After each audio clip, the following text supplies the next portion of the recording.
পাণ্ডবদের মধ্যে অর্জুন ছিলেন অসাধারণ যোদ্ধা, ধনুর্বিদ্যা চালাতে পারতেন, আর তাই তাকে সব্যসাচী বলা হয়। মহাভারতের বিভিন্ন পর্যায়ে অর্জুনের জীবন নানা অভিজ্ঞতায় পূর্ণ।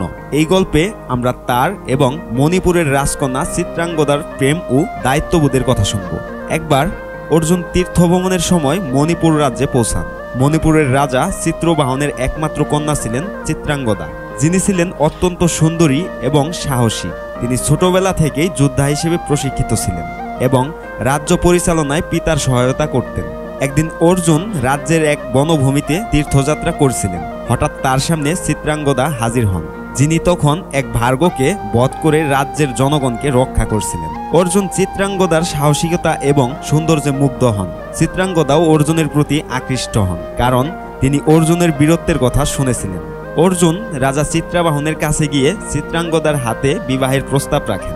রাজা চিত্রবাহন বলেন, আমার কন্যা একমাত্র সন্তান, সে আমার বংশধর। তুমি যদি তাকে বিয়ে করো তবে তার সন্তানই আমাদের বংশের উত্তরাধিকারী হবে। তুমি কি এই শর্ত মেনে নিতে প্রস্তুত? অর্জুন সম্মত হন। চিত্রাঙ্গদার সঙ্গে তার বিয়ে হয় এবং তারা একসঙ্গে সুখে দিন কাটাতে থাকেন। কিছুদিন পর তাদের একটি পুত্র সন্তান জন্মায়, যার নাম রাখা হয় আরিজিৎ।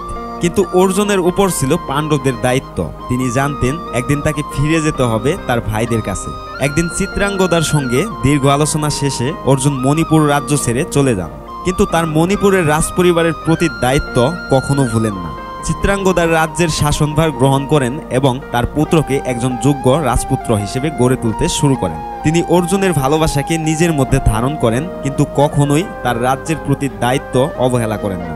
চিত্রাঙ্গদার এই ত্যাগ ও শক্তি তাকে এক অসাধারণ নারী চরিত্র হিসেবে প্রতিষ্ঠিত করে। কুরুক্ষেত্র যুদ্ধ শেষে অর্জুন আবার মণিপুরে ফিরে আসেন। তিনি দেখেন তার পুত্র আরিজিৎ বড় হয়েছে এবং রাজ্যের দায়িত্ব গ্রহণের জন্য প্রস্তুত। অর্জুন তার সন্তানকে আশীর্বাদ করেন এবং চিত্রাঙ্গদার প্রতি গভীর শ্রদ্ধা প্রদর্শন করেন। চিত্রাঙ্গদা ও অর্জুনের কাহিনী প্রেম, দায়িত্ববোধ এবং ত্যাগের এক অসাধারণ মিশ্রণ। এটি মহাভারতের এক অনন্য কাহিনী যা আজও আমাদের মনে স্থান করে নিয়েছে।